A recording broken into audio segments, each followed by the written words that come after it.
আমাদের আজকের অতিথি হচ্ছেন হারুন আল রশিদ, অ্যাম্বাসেডর। আমরা তার কাছ থেকে কিছু কথা শুনবো। আপনার কাছে এখন যে বিষয়টি জানতে চাইবো, আমাদের সাবেক প্রধান নির্বাচন কমিশনার এই যে মিস্টার নুরুল হুদা, তাকে গ্রেপ্তার করা হয়েছে এবং তাকে জুতাপেটা করা হয়েছে সঙ্গত কারণেই। বিগত সরকারের সময় তিনি নির্বাচন নিয়ে অনেক কারচুপি করেছেন, যে কারণে অনেকে স্বস্তির নিঃশ্বাস ফেলেছে যে একজন নির্বাচনে কারচুপি করার, স্বৈরতন্ত্রকে জন্ম দেওয়ার, স্বৈরতন্ত্রের পিছনে, স্বৈরতন্ত্রকে প্রতিষ্ঠিত করার পিছনে কাজ করেছেন কে এম নুরুল হুদা। তাকে গ্রেফতার করা হয়েছে এবং তার আগে মব ভায়োলেন্সের মাধ্যমে তাকে জুতাপেটা এবং যত রকম প্রয়োজন অপমান করেছে, তার উপর জাস্টিস করা হয়েছে এবং তারপরে পুলিশ সেখান থেকে উদ্ধার করে তাকে থানায় নিয়ে গেছে। এই বিষয়টিকে আপনি কিভাবে দেখছেন? এবং নির্বাচন যে তিনি নষ্ট করেছেন, নির্বাচনে কারচুপি হয়েছে, সেই বিষয়টির জন্য তাকে অভিযুক্ত করা হয়েছে এবং অনেকে বলছেন, যারা করেছেন কাজটি, তারা বলছেন যে হ্যাঁ, আমরা ঠিকই করেছি এবং আমরা তাকে পুলিশের কাছে সোপর্দ করেছি। আপনি একজন প্রশাসনের কর্মকর্তা, আপনি একজন রাষ্ট্রদূত, আপনার কাছে কি মনে হচ্ছে? আমার কাছে ব্যাপারটা অত্যন্ত ভয়াবহ একটা সিচুয়েশন মনে হচ্ছে। দেখবেন, এই নুরুল হুদা সাহেবকেই আপনি বিতর্কিত করতে পারবেন না। বাংলাদেশে 2006-এর আগে, 2006 সালের আগে অনেকগুলা নির্বাচন কমিশনার এবং প্রধান নির্বাচন কমিশনার আছে যারা অনেক বেশি কম বিতর্কিত ছিলেন না। সে আজিজ সাহেব ছিলেন, অনেকে রৌফ সাহেব ছিলেন একেবারে শুরুতে, যিনি মাগুরার নির্বাচন করেছিলেন। আওয়ামী লীগ সরকার ক্ষমতায় আসার পর দেখেন এইসব লোকের বিরুদ্ধে কেউ কিচ্ছু করে নাই। তারা রাষ্ট্রের যে সাংবিধানিক যে পদগুলো আছে সেগুলোকে সম্মান জানিয়ে গেছে। কিন্তু ইউনূসের সরকারে যেহেতু কোনো ধরনের চিন্তার বালাই নেই, আমি বলবো যে এদের বোধ বুদ্ধি সবকিছু কিন্তু জঙ্গিবাদের মধ্যে ঢুকে গেছে। ফলে এখন এর মধ্যে কিন্তু সিইসি সাহেবকে ইয়েকে করছে, কিন্তু এটা কিন্তু ওই জিনিসটারই অংশ। ওরা যে 5 আগস্টে জঙ্গি উত্থানের পর একটা স্ট্র্যাটেজি ছিল তাদের, থিওরিস্ট তাজ হাশমি, পিনাকি, এদের যে সব আওয়ামী লীগকে মেরে ফেলতে হবে, এরই অংশ হিসাবে এগুলো কিছু কিছু ডেমনস্ট্রেশন হচ্ছে। কিন্তু সব আওয়ামী লীগকে মেরে ফেলার যে প্রজেক্টটা ছিল, এটা কিন্তু গত বছরের আগস্ট মাসে ফেল করে ফেলছে। ফলে যেটা হবে, এটা ভবিষ্যতে ভীষণ একটা প্রতিশোধ হিসাবে আসবে। আপনি চিন্তা করেন, আজকে নুরুল হুদা সাহেবকে যেটা করলো বা যে ধরনের অপমান করলো, ওনাকে তো একা না, আমরা এর আগে দেখেছি বিচারপতি মানিককে তারা অপমান করেছে। এগুলোর জন্য ধরেন কারা করেছে কালকে খুব পরিষ্কার, যে লোক করেছে সে বিএনপির বলে নিজেকে পরিচয় দিচ্ছে। কিন্তু আপনি ধরেন আজকে এটার একটা জবাবদিহিতা যদি করা হয়, জবাবদিহিতা করা হলে কি হবে? বিএনপিকে জিজ্ঞেস করলে বিএনপির জন্য সহজ একটা কথা আছে যে আমি তো সরকার চালাই না, এটা আমাদের দায় নাই, যে ব্যক্তি তার দায় এবং সরকারের দায়।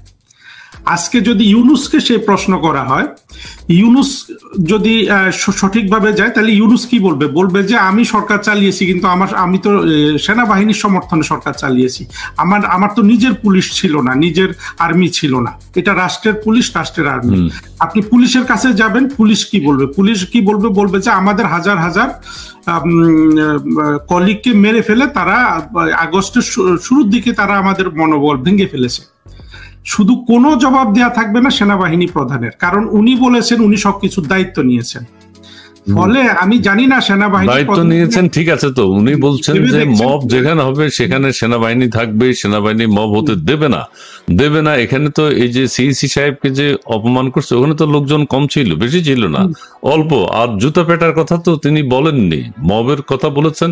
মবের মধ্যে জুতা পেটা পড়ে কিনা সেনাবাহিনী বারবার বলছে, কিন্তু তাদের কোনো অ্যাক্টিভিটিস কিন্তু আমরা দেখছি না। যদি আমরা দেখতাম যে সেনাবাহিনী গতকাল যেই জঙ্গিটা, সেও কিন্তু জঙ্গি, কোন দল করে সেটা বড় বিষয় না, যে জঙ্গিটা কালকে নুরুল হুদা সাহেবের জুতার যে অংশটা, সেই অংশটার নেতৃত্ব দিয়েছে, আজকে যদি সেনাবাহিনী তাকে ধরে তাকে যদি জেলে নিত এবং তার বিচার শুরু করতো, তাইলে কিন্তু আমরা বলতে পারতাম যে সেনাবাহিনীর কথা এবং কাজে মিল আছে। কিন্তু সেনাবাহিনী মুখে বলছে, কিন্তু তাদের অ্যাক্টিভিটিসে কিন্তু আমরা কোনো কিছু প্রতিফলন দেখতে পাচ্ছি না। ভবিষ্যতে আপনি শতভাগ নিশ্চিত থাকুন, এই সব কিছুর কিন্তু সঠিক জবাবদিহিতা করতে হবে। এবং আমি যে জিনিসটা বললাম, এই জবাবদিহিতার আওতায় আসলে ইউনূসেরও একটা বক্তব্য আছে বেঁচে যাওয়ার, বিএনপিরও একটা বক্তব্য আছে বেঁচে যাওয়ার, সেনাবাহিনী প্রধানের কিন্তু কোনো বক্তব্য নাই। কারণ সবাই জানে বর্তমানে ইউনূসের যে জঙ্গিতন্ত্র, এর মূল প্রোটেক্টর হলো সেনাবাহিনী, বিশেষ করে সামরিক বাহিনীগুলো। উনি তো বলতে পারেন যে আমি তো বলছি, দরবারে বলেছি যে মবের বিরুদ্ধে আমরা মব সহ্য করবো না, বলছে তো। সহ্য তো করছে, তারা সহ্য করবে না মুখে বলে, কিন্তু মুখে বলছে তো, মুখে বলেছে শুধু করছে না, কোনো অ্যাকশন তারা দিচ্ছে, এটার কোনো প্রমাণ আমাদের কাছে নেই। আচ্ছা আচ্ছা, আর একটা প্রশ্ন আপনাকে আমি করি। এখন যেহেতু এই ভাইয়েরা জুতা পেটা করছে, একজন সিইসি কে ভালো করছে, এবং সেই কাজটা কি ওনারা বাকি যারা দুর্নীতি দমন কমিশনের বিগত দিনের চেয়ারম্যান যারা ছিলেন, বর্তমানে চেয়ারম্যান যারা আছে, বর্তমানে সিইসি যিনি আছেন, তিনিও তো নির্বাচনের কোনো কথা স্বাধীনভাবে বলতে পারছেন না সরকারের সহযোগিতা ছাড়া। এখন তারা কি তাদের এই জুতা পেটার কাজটা কি অব্যাহত রাখবেন? আপনার কাছে কি রাখলে কি ভালো হবে দেশের জন্য? সবকিছু সিচুয়েশনের উপর ডিপেন্ড করে, কারা কি করে, তাদের অনুকূলে কি ধরনের সুবিধা আছে। এখন সবচেয়ে বড় দরকার হইলো আওয়ামী লীগের সিদ্ধান্ত নেওয়ার। কারণ হলো দেখেন, আওয়ামী লীগ কে অন্যায্যভাবে কিন্তু জুলাই আগস্টের ষড়যন্ত্রের মাধ্যমে ক্ষমতা থেকে নামিয়েছে। আওয়ামী লীগের একটা বড় অংশ মগজ ধোলাইকৃত, এতে কোনো সন্দেহ নাই। কারণ আওয়ামী লীগের যারা নেতার আসনে এখন পর্যন্ত আছে, তাদের অনেকেরই কোনো চিহ্ন আমরা দেখতে পাচ্ছি না। আমি আশা করি প্রধানমন্ত্রী শেখ হাসিনা এগুলো ভেবে দেখবেন, কিন্তু যেটা হবে, আওয়ামী লীগ ন্যাচারালি সংগঠিত হবে আজকে যদি নাও হয়, এবং বাংলাদেশের মুক্তিযুদ্ধের পক্ষে এবং আওয়ামী লীগের সাপোর্টার দেখবেন গ্রাসরুট লেভেলে অনেক সাপোর্টার আছে যারা এখন এই জঙ্গিদের, ইউনূসের অত্যাচার সহ্য করছে। তারা কিন্তু নেতাদের উপর নির্ভর করে এটা করছে না। নেতারা অনেকে পালিয়ে গেছে, এই লোকগুলো কিন্তু পালিয়ে যায়নি। এদের উপর যেদিন এরা যেদিন সমাজে কর্তৃত্ব প্রতিষ্ঠা করবে আবার, সেই দিন কিন্তু এই যারা এখন মব করছে, করছে, তাদের উপর কিন্তু কঠিন প্রতিশোধ আসবে, এবং সেই প্রতিশোধের সময় আন্তর্জাতিক বিশ্বের কিচ্ছু বলার থাকবে না। কারণ হলো আজকে যে সিইসি কে জুতার মালা পরালো, বিশ্বের কোথাও থেকে কোনো এসছে, তখন তো এই ভিডিওগুলো তাদেরকে দেখানো হবে, দেখো আমাদেরকে এটা করেছে। ফলে বাংলাদেশের সামনে এবং মুক্তিযুদ্ধের পক্ষের শক্তির জন্য অত্যন্ত একটা সুদিন আসছে, এবং মুক্তিযুদ্ধের পক্ষের শক্তি বাংলাদেশ চালাবে, দেখবেন এই অনাচার চলে গেলে, এবং দীর্ঘকালের জন্য। এইটা নিশ্চিত করতেছে ইউনূস এবং তার জঙ্গিরা এবং তাদের সহযোগীরা। আচ্ছা, এখানে মানবাধিকার সংগঠনগুলো বাংলাদেশে আছে না? এটা যদি অন্যায় কাজ হতো তারা নিশ্চয়ই প্রতিবাদ করতো। এই জুতার মালা পরিয়েছে বা জুতা দিয়ে পিটিয়েছে, মানবাধিকার সংগঠন বাংলাদেশের আছে, আন্তর্জাতিক বেশ কিছু সংস্থা বাংলাদেশে কাজ করে, তারা বিভিন্ন সময় বিভিন্ন কথা বলে থাকেন। মব নিয়ে, মব যদি জাস্টিফাই না হইতো, মব যদি ভালো কাজ না হতো, তাহলে তারা একটা প্রতিবাদ করতেন। কোনো প্রতিবাদ কি আপনার চোখে পড়েছে? না, পড়েনি। আর সবচেয়ে বড় কথা হলো, মব কখনো কোনো ভালো কাজ করতে পারে না, এবং কোনো ধরনের আইন বহির্ভূত কোনো কাজই কিন্তু ভালো নয়। যেমন আওয়ামী লীগ সরকারের আমলে 2-3টা গুম খুন হইলে 200-400 বলে জঙ্গিরা প্রচার করেছে, কিন্তু আমি আওয়ামী লীগকে দোষ দিব 2টা গুমই হবে কেন? কারণ হলো আইনই তো রাষ্ট্র চালাবে, তাই না? আওয়ামী লীগের মূল সমস্যা ছিল, আমি যে থিওরিটা এখন আওয়ামী লীগের জন্য দিচ্ছি সেটা, যে আওয়ামী লীগের সরকারে মেধা, প্রজ্ঞা, চিন্তার কোনো সমন্বয় ছিল না। হ্যাঁ, ছিল তাদের অনেক অহংকার। ভবিষ্যতে আওয়ামী লীগের সরকার এসে যদি এই 3টা জিনিসকে কাজে লাগাতে পারে, দেখবেন বাংলাদেশের জন্য আবার মিরাকল হবে, এবং বাংলাদেশের আজকের যে দুরবস্থা চলছে, এটা সবার জন্য একটা শিক্ষণীয় বিষয়। বাংলাদেশের মানুষ উন্মাদ হয়ে গিয়েছিল শেখ হাসিনা সরকারের পেছনে, জঙ্গিদের পেছনে গিয়ে সবাই একসাথে রাস্তায় নেমেছিল। সবাই না, বাট একটা সাধারণ মানুষও রাস্তায় নেমেছিল, কারণ তারা জঙ্গিদের দ্বারা মগজ ধোলাইকৃত হয়েছিল যে শেখ হাসিনার সরকার কি করছে, দুর্নীতি করছে, শেখ হাসিনার সরকার মানবাধিকার লঙ্ঘন করছে, শেখ হাসিনার সরকার ফ্যাসিস্ট, শেখ হাসিনার সরকার ভারতের কাছে বাংলাদেশ বিক্রি করে দিয়েছে। 5ই আগস্ট শেখ হাসিনা চলে যাওয়ার পরে প্রতিটা জিনিস মিথ্যা প্রমাণিত হয়েছে। দেখা গেছে যে শেখ হাসিনা সরকার কি ধরনের মানবাধিকার লঙ্ঘন করছে। সে ইউনূসের বিরুদ্ধে কেস করেছে। ইউনূস একটা ফাইন্যান্সিয়াল ক্রিমিনাল। সেই ক্রিমিনালকে তার আত্মমর্যাদা নষ্ট হয়, ডিগনিটি নষ্ট হয়, এমন কোনো কাজ কিন্তু শেখ হাসিনা করে নাই। আজকে বাংলাদেশের একটা সাধারণ আওয়ামী লীগের কর্মী থেকে শুরু করে এই নুরুল হুদা বলেন, উনি তো আওয়ামী লীগের না, বা যারা আছে আওয়ামী লীগের যেসব নেতাকে ধরছে, একটা মানুষেরও কিন্তু যে হিউম্যান ডিগনিটি ইউনূস কিন্তু রক্ষা করছে না। বাংলাদেশে এই প্রথম ইউনূস এসে মানুষের একেবারে বেসিক আত্মমর্যাদা আঘাত হানে এই কাজগুলা করছে। বাংলাদেশের আগের কোন সরকার কিন্তু এটা করে নাই।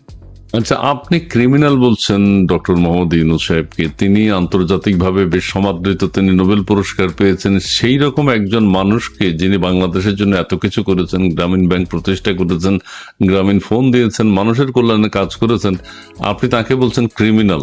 এই কথাটি কি মানে যায় একজন মানুষের সাথে? খুব ভালোভাবে যায়। দেখুন, ইউনূস বাংলাদেশের জন্য কোনো ভালো কাজ করেছে, কিছু করেছে, এই উদাহরণ বাংলাদেশের কোনো মানুষের কাছে নাই। আপনার কাছে থাকলে আমাকে এখন বলতে পারেন। এই যে গ্রামীণ ব্যাংকের মাধ্যমে বেশ আত্মকর্মসংস্থান, নারীরা হচ্ছেন তার 70% গ্রামীণ ব্যাংকের মালিক, গ্রামীণ ব্যাংকের। এবং হ্যাঁ বলুন। জি বলেন প্লিজ। গ্রামীণ ব্যাংক ছিল একটা শোষণের হাতিয়ার। দরিদ্র মানুষদের যতভাবে শোষণ করা যায়, আপনি গ্রামীণ ব্যাংক নিয়ে আমার ওই যে একটা গল্প আছে, ওইটা পড়লে দেখা যায়। আপনি একটা মানুষ ক্ষুধার জ্বালায় মরছে, তাকে আপনি 100 টাকা দিলেন, বললেন যে কালকে 1 সপ্তাহ পর তুই 130 টাকা 30 টাকা আমাকে ফেরত দিবি। ওই ক্ষুধার জ্বালায় লোকটা টাকাটা নিবে, নিয়ে সে অমানবিক পরিশ্রম করবে, ওই তার চিন্তা থাকবে 30 টাকা আবার ফেরত দেওয়ার সুদটা। তো এটা ছিল একটা দরিদ্র মানুষের উপকার বলতে কি, এখানে উপকারের চেয়েও মানুষের তাকে যে শোষণ করার যে একটা বড় বুদ্ধি, সেটাই ইউনূসের মাথায় ঢুকে গিয়েছিল। সেই বুদ্ধিতে সে কিন্তু গ্রামীণ ব্যাংক চালিয়েছে। এবং গ্রামীণ ব্যাংক ছাড়া ইউনূসের বাংলাদেশের মানুষের উপকার করেছে এমন কিছু নাই। দেখুন, গ্রামীণ ফোন, গ্রামের মহিলাদের কথা এনে গ্রামীণ ফোন যেই পরিমাণ ব্যবসা করেছে শুরু থেকে, সেটা কি আপনারা ভুলে গেছেন? ইউনূস কোন কাজটা করেছে? ইউনূস তার পকেটের 10 টাকা কি কোনো সাধারণ মানুষের জন্য এই জীবনে দিয়েছে? দেয় নাই। ইউনূস হলো আর ক্রিমিনাল, সে তো ক্রিমিনাল, এটা প্রমাণিত। দেখেন, ক্রিমিনাল না হলে একটা লোক ক্ষমতায় আসার পর 10 দিন 20 দিনের মাথায় কি দেশের সব প্রতিষ্ঠানগুলোকে তার কাজে লাগিয়ে সে 666 কোটি টাকা মাপ নিয়ে নিল, গ্রামীণ ব্যাংকে সুদ মওকুফ করে দিল, তারপরে আপনার সে আদম ব্যাপারী হয়ে গেল, সে বিশ্ববিদ্যালয়, সবকিছু কিন্তু সে within a very short period of time কিন্তু আদায় করে নিয়েছে। এইটা একেবারে আত্মকেন্দ্রিক স্বার্থপর ক্রিমিনাল ছাড়া কেউ কিন্তু করে না। আপনি বাংলাদেশে যারা আগে শাসন করেছে ভালো মন্দ মিলে, কারো কাছ থেকে এই নির্লজ্জতা কিন্তু বাংলাদেশের মানুষ দেখতো না। ধন্যবাদ, আপনার মতামত আপনি ব্যক্ত করেছেন। আমি আপনাকে এখন একটা কথা বলতে চাই, আওয়ামী লীগকে এখন এত সহনশীল মনে হচ্ছে কেন? আওয়ামী লীগের অনেকেই, আওয়ামী লীগ, ছাত্রলীগ, যুবলীগ, আমি টোটালটাই বলছি, মায়ের খাচ্ছে, মুক্তিযুদ্ধের পক্ষের লোক মায়ের খাচ্ছে, এবং যে সহনশীল বলতে তারা কোনো প্রতিবাদ নেই, বিক্ষোভ নেই, কিন্তু তাদের উপর অত্যাচার নির্যাতন চলছে, তারা সেটা মেনে নিচ্ছে। এই সহনশীলতার কারণ কি বলে আপনার কাছে মনে হয়? কথাবার্তাও বেশ ভালো মার্জিত। মার্জিত কথা বলতেছে আওয়ামী লীগের কিছু সিনিয়র নেতা, এবং সেই নেতাগুলোর উপর কিন্তু আওয়ামী লীগের অসংখ্য কর্মী কিন্তু অত্যন্ত ক্ষুব্ধ। এখন এটা নানান থিওরি আছে, বলা হচ্ছে যে ওই নেতাদের সম্পদ রক্ষার জন্য তারা নরম ভাষায় কথা বলছে। কোনটা আমি সত্য জানি না, ব্যক্তিগতভাবে কাউকে আমি চিনি না, কিন্তু আওয়ামী লীগের এখানে একটা রাজনৈতিক কৌশলের দুর্বলতা তো ধরা পড়ছে যে তারা এইভাবে মার খাচ্ছে। কিন্তু এটা তো বেশি দিন থাকবে না। আওয়ামী লীগ 76 বছর 75 বছরের পুরনো একটা দল, তাদের মধ্যে রাজনৈতিক কৌশলের অভাব হবে না, এবং সাময়িকভাবে তারা একটা হতবিহ্বল সিচুয়েশনে আছে। আমি আশা করব যে জননেত্রী শেখ হাসিনা তাড়াতাড়ি ডিসিশন দিবেন, উনি দলকে ঠিক করবেন, করে এই যে আজকে যে শত্রু বাংলাদেশের উপর চেপে বসেছে তাদের বিরুদ্ধে তিনি লড়বেন এবং আবার বাংলাদেশকে পুনরুদ্ধার করবেন। আচ্ছা, ঠিক আছে, আমরা পুনরুদ্ধার হোক সেটা চাই। আমি আরেকটা কথা বলতে পারি, সেটা হচ্ছে আওয়ামী লীগ সরকারের সময় বঙ্গবন্ধুর অপ্রকাশিত আত্মজীবনী, বঙ্গবন্ধুর যে আত্মজীবনী, অসমাপ্ত আত্মজীবনী বইটা বেরিয়েছে, এছাড়াও মুক্তিযুদ্ধের অন্যান্য বইও বেরিয়েছে।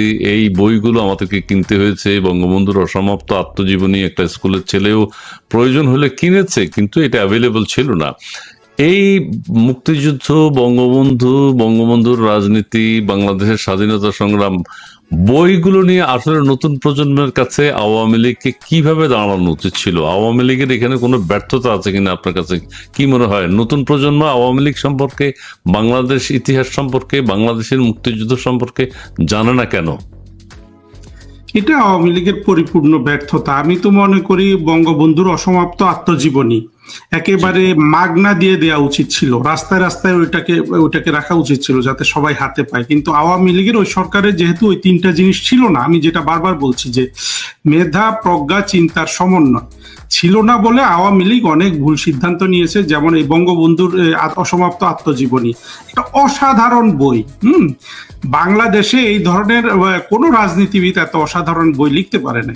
বঙ্গবন্ধু যেটা লিখে দিয়ে গেছেন, উনি তো লেখক ছিলেন না, কিন্তু সেই বইটাকে আওয়ামী লীগ বাণিজ্যের পর্যায়ে নিয়ে গেল, 1200 টাকা না কত টাকা করে বিক্রি করতো। কিন্তু তারা যদি এটা ভালোভাবে চিন্তা করতে পারতো, এই বইটা এখনো এটা অনেকে খোঁজে, এখন নাকি এটা পাওয়া যায় ফ্রি ভার্সন কোনো জায়গায়। আমি বলি যে এটা একেবারে free, electronic copy physical copy সব যত কম মূল্যে সবাইকে দেওয়া দরকার ছিল, কিন্তু তারা সেটা করেনি। তার দ্বারা তো অনেক কিছুই ভালো করেনি, কিন্তু তারপরেও এত কিছু করেছে, বিশেষ করে বাংলাদেশের অর্থনৈতিক উন্নয়নের জন্য, সেটাও বাংলাদেশের মানুষ কিন্তু আগে কখনো দেখেনি। আচ্ছা, আপনাকে আমি একটা প্রশ্ন করি, চিন্তা করুন যে এই যে দেবপ্রিয় ভট্টাচার্য, জি জি জি, তারপরে আকবর আলী খান মারা গেছে, বা এই ধরনের বড় বড় হোমরা চোমরারা যখন প্রথম আলো কলাম লিখে যে এই বিশ্ব ব্যাংকের সাহায্য ছাড়া পদ্মা সেতু নির্মাণ কেউ করতে পারবে না, এই কথা যখন লেখে, বাংলাদেশে শেখ হাসিনা ছাড়া আর কোন রাজনৈতিক নেতা আছে সাহস করে পদ্মা সেতুর কাজে এগিয়ে যাবে?